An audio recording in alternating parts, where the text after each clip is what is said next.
Well, good morning, my friend. It is Thursday morning, May the 6th. I hope that you're having a wonderful day, and I'm getting ready for the weekend. Mother's Day, just a few days around the corner.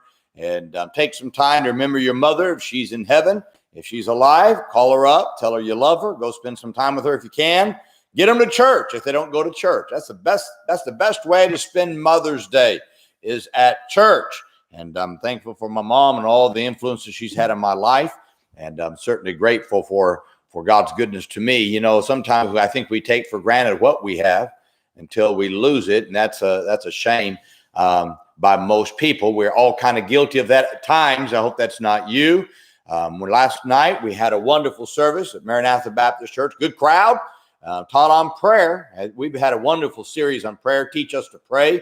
I talked about the importance of a peanut butter sandwich. And you'd have to listen to it to understand. I'll get it in a book here somewhere. You'll be able to get it that way. By the way, I'm also going to be putting out here today or tomorrow my new books on why, how to get your converts down the aisle and the Christian way. I'm going to be packaging that together. It'll cost $20 as a package, $5 shipping and handling. We'll be putting that up here on Facebook, my website, oldpathsjournal.com, and you can go there and order them there here probably sometime later on today. I'm going to try to get it up maybe even this morning if I can. It's going to be it's a wonderful book.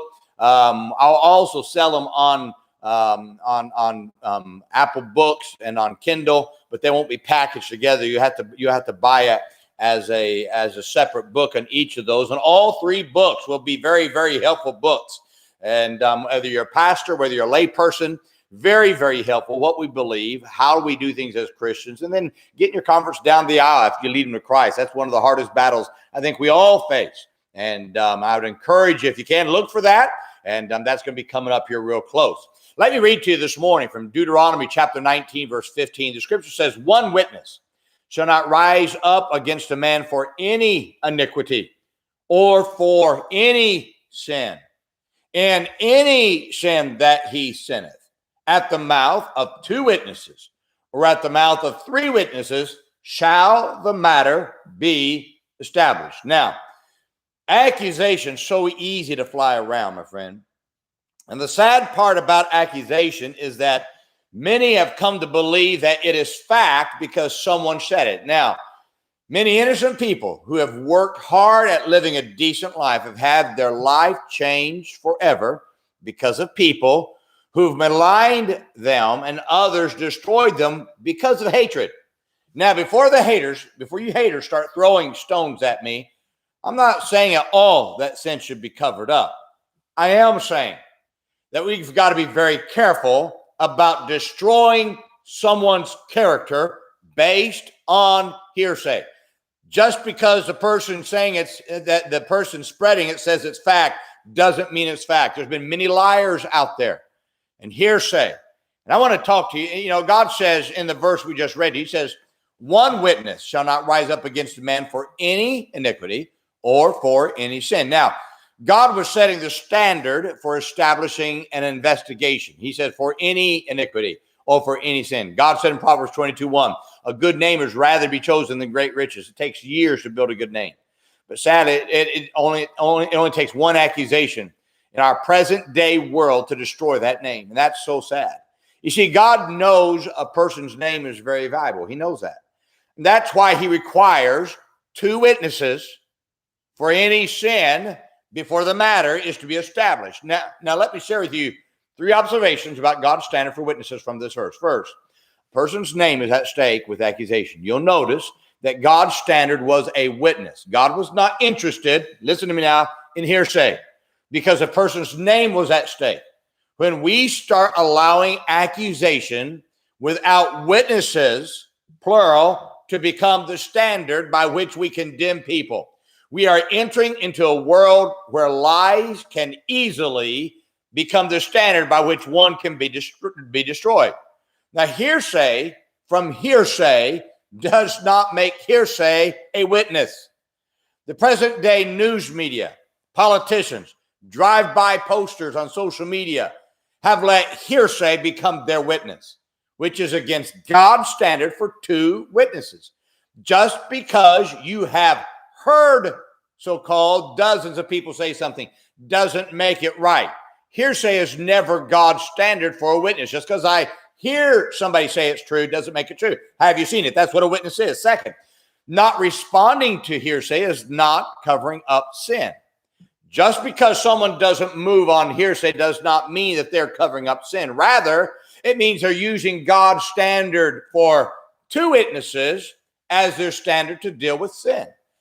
Hateful people who have an agenda to destroy have used hearsay as their standard for destroying someone's name. Now, be careful about accusing people of covering up sin just because they didn't respond to hearsay the way you think they should have responded. Because God wouldn't respond to hearsay about two witnesses establishing iniquity or sin. God's standard to responding to sin is that there must be at least two witnesses. Third, one witness does not mean that the witness is wrong. It just doesn't meet God's standard. The fact that God requires two witnesses is what many disagree about. We live in a self-righteous generation that wants to make themselves God. And because they don't like someone, they'll let one witness be their standard. Now, if you're going to obey scriptures, those who are supposed to deal with an individual's sin must use God's standard of two witnesses before they even give their attention to the matter. My friend, one day it may be you who people accuse of doing wrong when you've done no wrong. And you'll appreciate God's standard of two witnesses. God says, shall the matter be established? Get this now. That means that you just start the investigation. It didn't say that it's true. It is say it's established. It means at this point, you start looking into it. So with one witness, you don't look into it. Because one has hearsay, listen to me, that's not a witness. Has to be two people that have seen it happen. See, I don't like that. Take it up with God. This is not my standard, it's God's. So what if they're guilty? Let God deal with it. It's not my job to be God. God's a whole lot better than dealing with sin than we are. And our problem is we want to be God. These people who go on internet and social media trying to destroy people, they're trying to be God because they hate God's standard. Now, I'm not saying that they're right or wrong. I don't know, but I know this. It's not two witnesses. I'm not to even listen to it. Turn them off. I'd say start blocking people who spread hearsay. You say, why? They're against God's standard. They're in rebellion against God. And just because one person says, okay, I've got facts, doesn't mean that it's facts. That just means I establish it. If I believe in freedom of the press. This is just a little bit of dominology here. But I believe that the news media shouldn't even be able to publish any story until a person is found guilty or innocent. I think what's gone on in today's world is the news media can use freedom of the press and just throw the word allegedly somewhere buried in the story, yet they can destroy a person's name. And we've seen this over and over again. And same thing happens on social media. There's a lot of good people who've been destroyed because of hearsay. My friend, don't let that be you. Use God's standard. You say, I don't like God's standard. Then you talk to God about it. But I'll be honest with you. I'd rather be guilty of standing by God's standard and be wrong than to stand against God's standard and be wrong. You see, God, I'm never wrong when I stand by God's standard. It just means I'm allowing the process to work through. Let the process work through.